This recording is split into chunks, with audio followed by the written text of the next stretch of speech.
Salam saudaraku yang diberkati Tuhan. Bersama saya Pendeta Resta Karo-Karo akan menemani Anda dalam belajar sekolah Sabat di ringkasan sekolah Sabat di pelajaran 11 dengan judul pelajaran kita Ditangkap dan Diadili.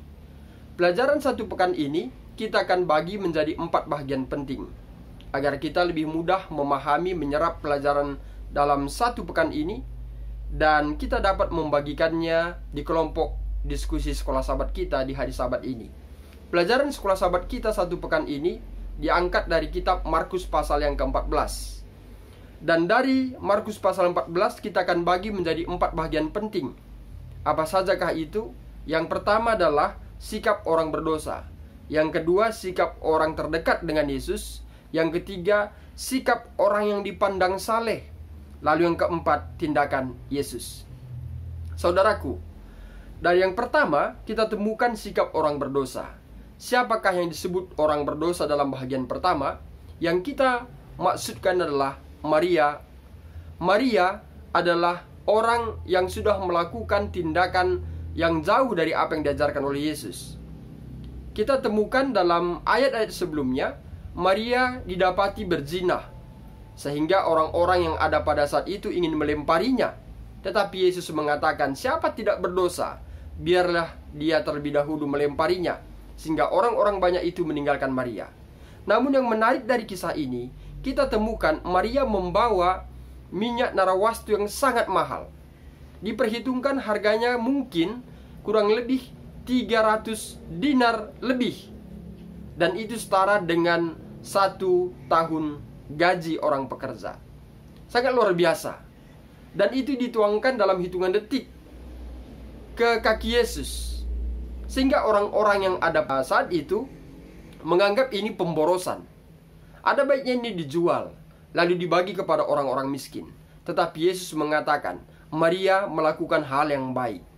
Tindakan Maria dibenarkan oleh Yesus, dan kita lihat Maria melakukan dengan sungguh-sungguh. Kemudian mari kita lihat sikap orang yang terdekat dengan Yesus.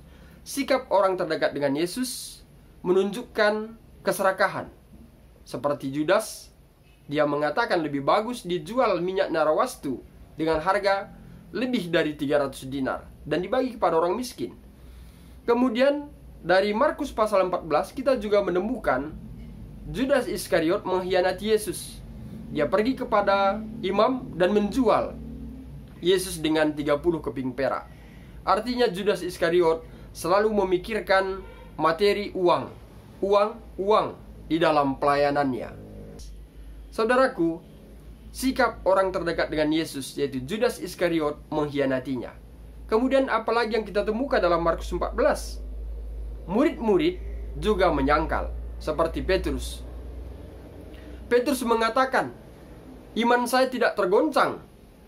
Dengan semangatnya, dengan percaya diri, dia mengatakan hal itu kepada Yesus. Tetapi Yesus mengatakan, sebelum ayam berkokok, kamu sudah menyangkal aku 3 kali. Dan itu terbukti pada saat orang-orang menanyakan dia adalah salah satu bagian daripada mereka. Petrus mengatakan, aku tidak mengenal dia. Dan sampai 3 kali ayam pun berkokok. Orang-orang yang terdekat dengan Yesus, yang seakan membela Yesus dalam kehidupannya, yang seakan imannya tidak akan runtuh apapun yang terjadi, tapi dia juga menyangkal Yesus. Kemudian apa yang kita temukan? Murid-murid meninggalkan Yesus seorang diri. Pada saat para imam menangkap Yesus di Taman Getsemani, murid-murid meninggalkan Yesus. Mereka tercerai-berai. Mereka pergi meninggalkan Yesus. Jangan sampai kita, Bapak Ibu Saudaraku, yang sudah belajar firman Tuhan, yang mengatakan pengikut Yesus, pada saat ada pencobaan, kita langsung meninggalkan Yesus dalam kehidupan kita. Kemudian kita lihat sikap orang yang dipandang saleh. Siapakah mereka? Adalah para imam. Para imam melakukan suatu tindakan yang tidak selayaknya dilakukan oleh para imam. Mengapa? Karena dia selalu merencanakan untuk menangkap Yesus. Dia selalu memberikan pertanyaan-pertanyaan untuk menjebak Yesus. Dan inilah waktu yang tepat pada saat Judas Iskariot menjual Yesus dengan harga 30 keping perak.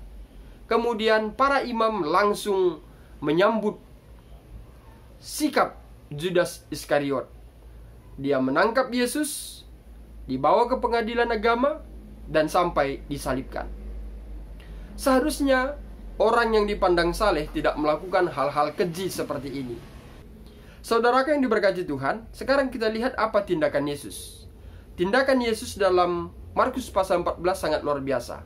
Mengapa saya katakan luar biasa? Karena di dalam kesesakannya, dia tidak lupa berdoa kepada Tuhan. Dia memiliki hubungan yang baik dengan Tuhan. Dicatat sampai keringatnya mengeluarkan darah. Artinya dia sangat bergumul dengan penyaliban itu. Itu sebabnya Yesus mengatakan, biarlah kiranya cawan itu berlalu daripadanya. Tetapi bukan kehendaknya yang terjadi, tapi kehendak Bapa yang di sorga. Di dalam kehidupan kita, sering sekali kita mengalami pergumulan, mengalami permasalahan, terjadi rintangan, menghadapi rintangan-rintangan. Kadangkala kita lupa berdoa kepada Tuhan. Melalui Markus pasal 14 mengajarkan kita agar kita datang kepada Tuhan untuk berdoa sebagaimana yang Yesus lakukan. Kemudian tindakan yang kedua kita temukan dalam Markus pasal 14. Yesus tidak pernah melawan pada saat ditangkap. Matanya ditutup, dipukuli, lalu orang-orang yang memukulinya mengatakan, "Terka, siapa yang memukul engkau?" Yesus tidak menjawab sepatah kata pun. Dan Yesus tidak menjawab bahkan melawan. Itu menunjukkan kerendahan hati yang perlu juga kita adopsi dalam kehidupan kita saat sekarang ini. Mungkin saja banyak orang yang akan menyerang kita, baik secara perkataan. Mungkin banyak orang-orang yang tidak suka dengan kita. Biarlah kita tetap menghadapinya dengan rendah hati.